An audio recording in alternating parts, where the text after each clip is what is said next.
Pengertian tanggung jawab sosial. Tanggung jawab menurut Kamus Besar Bahasa Indonesia KBBI merupakan keadaan untuk wajib menanggung segala sesuatunya. Dalam hal ini, jika dijabarkan, tanggung jawab adalah kesadaran seseorang akan kewajiban untuk menanggung segala akibat dari sesuatu yang telah diperbuatnya. Tanggung jawab merupakan sebuah kesadaran seseorang dalam melakukan suatu kegiatan dan siap menanggung resiko akan perbuatannya. Tanggung jawab termasuk tingkat laku manusia untuk sadar akan perbuatan dan kewajiban yang harus dilakukan. Contoh sikap tanggung jawab adalah memiliki keyakinan pada Tuhan Yang Maha Esa. Arti sosial itu sendiri berkaitan dengan masyarakat atau interaksi antara individu dalam kelompok. Secara keseluruhan, tanggung jawab sosial menekankan pentingnya kesadaran dan tindakan individu atau kelompok untuk berkontribusi kepada masyarakat, menjaga keadilan, dan memperhatikan kesejahteraan bersama. Ini merupakan konsep yang esensial dalam membangun masyarakat yang harmonis dan berkelanjutan. Pengertian yang kedua, tanggung jawab sosial perusahaan atau yang sering disebut juga dengan CSR dalam pandangan Islam. Secara filosofis, tanggung jawab sosial dalam Islam bukanlah merupakan perkara asing. Tanggung jawab sosial sudah mulai ada dan dipraktikkan sejak 14 abad lalu. Pembahasan mengenai tanggung jawab sosial sangat sering disebutkan dalam Al-Quran. Al-Quran selalu menghubungkan antara kesuksesan berbisnis dan pertumbuhan ekonomi yang dipengaruhi oleh moral para pengusaha dalam menjalankan bisnis. Sesuai dengan firman Allah Subhanahu wa Ta'ala yang artinya, "Dan sempurkanlah timbangan apabila kamu menakar dan timbanglah dengan neraca yang benar. Itulah yang lebih utama bagimu dan lebih baik akibatnya." Quran Surat Al-Isra ayat 35. Hukum Islam telah lama mengatur mengenai tanggung jawab sosial sebuah perusahaan. Namun dalam hal ini digambarkan atau diformulasikan dalam bentuk zakat. Apabila ditelaah lebih mendalam, hubungan antara zakat dengan kepedulian atau tanggung jawab sosial perusahaan ternyata saling memiliki keterkaitan dan dapat dikatakan memiliki makna yang sama. Ketika berbicara tentang perindustrian, Islam pun memiliki konsep dasar ekonomi Islam dengan mendasarkan pada 3 pilar pokok yakni akidah, komponen ajaran Islam yang mengatur keyakinan atas keberadaan dan kekuasaan Allah sehingga harus menjadi keimanan. Yang kedua, syariah, komponen ajaran Islam yang mengatur tentang kehidupan seorang muslim baik dalam bidang ibadah maupun dalam bidang muamalah. Yang terakhir, akhlak, landas perilaku dan kepribadian yang akan mencirikan dirinya sebagai seorang muslim yang taat berdasarkan syariat dan akidah. Materi yang ketiga, penafsiran ayat-ayat dan hadis tentang tanggung jawab sosial. Nomor 1, Quran Surat Al-Imran ayat 104 tentang berdakwah dan amar ma'ruf nahi mungkar. Allah Subhanahu wa Ta'ala berfirman, "Wala takum minkum ummatun yad'una ilal khair wa ya'muruna bil ma'ruf wa yanhauna 'anil munkar wa ulaika humul muflihun."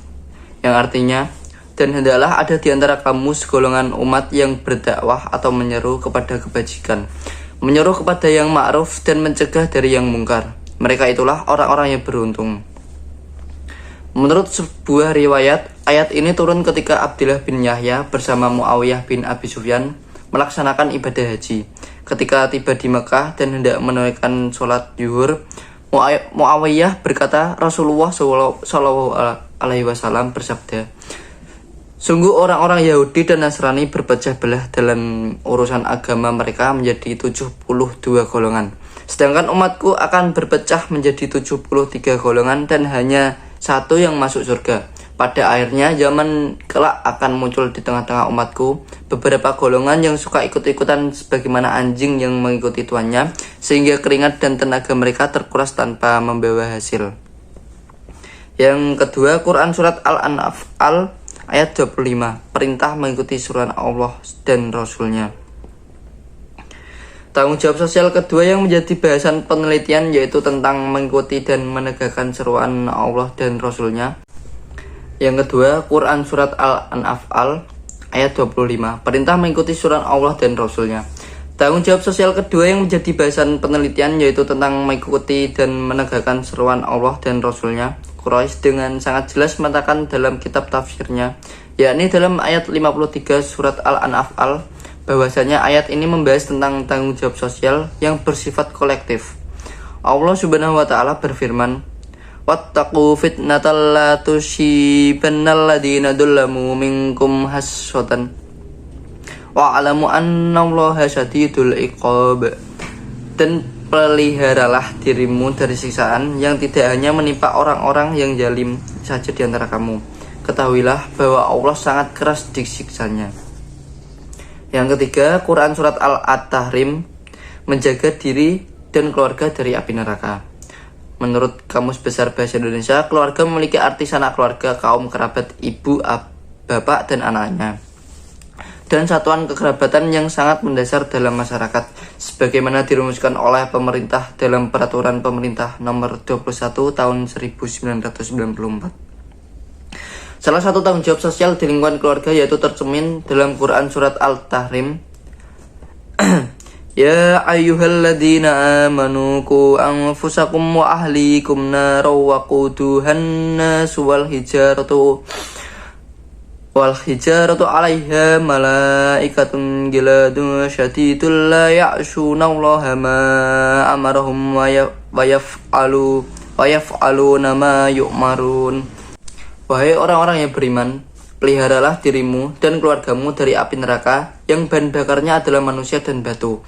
Penjaganya malaikat-malaikat yang kasar dan keras, yang tidak durhaka kepada Allah terhadap apa yang Dia diperintahkan kepada mereka dan selalu mengerjakan apa yang diperintahkannya. Yang keempat, pengaruh pengimplementasikan tanggung jawab sosial.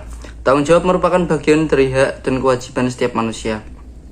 Manusia sebagai makhluk sosial diberikan beban berupa tanggung jawab sosial dalam kehidupan bermasyarakat. Manusia dihadapi oleh berbagai peraturan, baik itu peraturan tertulis maupun tidak tertulis.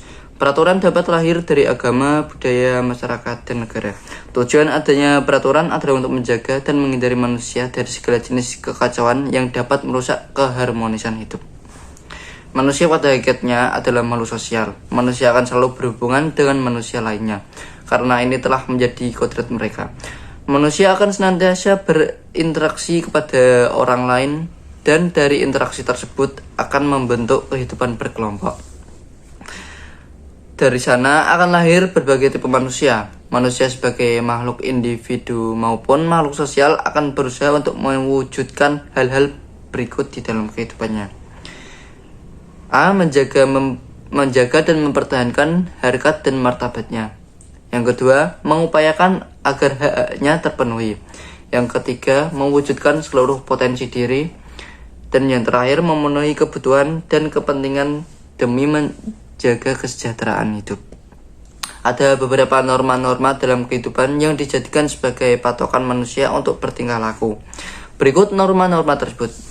Yang pertama, norma agama, merupakan norma yang berasal dari Tuhan. Yang kedua, norma moral, norma yang ini muncul dari hati nurani manusia. Yang ketiga, norma adat, norma ini lahir dari masyarakat dan sifatnya terbatas. Materi yang terakhir, tantangan dan solusi pelaksanaan tanggung jawab sosial perusahaan. Pelaksanaan program CSR seringkali menghadapi tantangan yang berbeda-beda dan kompleks. Salah satu tantangan utama adalah memastikan keberlanjutan dan dampak nyata dari inisiatif CSR. Program CSR yang hanya sekedar kosmetik atau alat pemasaran tanpa komitmen nyata dapat merusak reputasi perusahaan jika terekspos ke publik atau media. Tantangan lainnya adalah alokasi sumber daya, baik finansial maupun manusia, untuk mengembangkan dan melaksanakan program CSR yang efektif. Selain itu, perusahaan harus memastikan transparansi dan akuntabilitas dalam pelaporan CSR mereka untuk menghindari tuduhan greenwashing. Komunikasi yang efektif mengenai tujuan, kemajuan, dan hasil program CSR juga merupakan tantangan yang signifikan dalam mendapatkan dukungan dan partisipasi pemangku kepentingan. Salah satu solusinya adalah dengan mengevaluasi dampak langsung dan tidak langsung dari inisiatif CSR terhadap masyarakat dan lingkungan. Misalnya, keberhasilan program pendidikan yang diprakarasi perusahaan dapat diukur dengan meningkatkan tingkat pendidikan atau keterampilan masyarakat sasaran. Indikator penting lainnya adalah kesadaran dan kepuasan pemangku kepentingan yang dapat diukur melalui survei atau wawancara mendalam. Selain itu, bisnis dapat menggunakan ukuran finansial dan non-finansial seperti peningkatan loyalitas pelanggan, retensi karyawan, dan penurunan resiko reputasi sebagai indikator keberhasilan.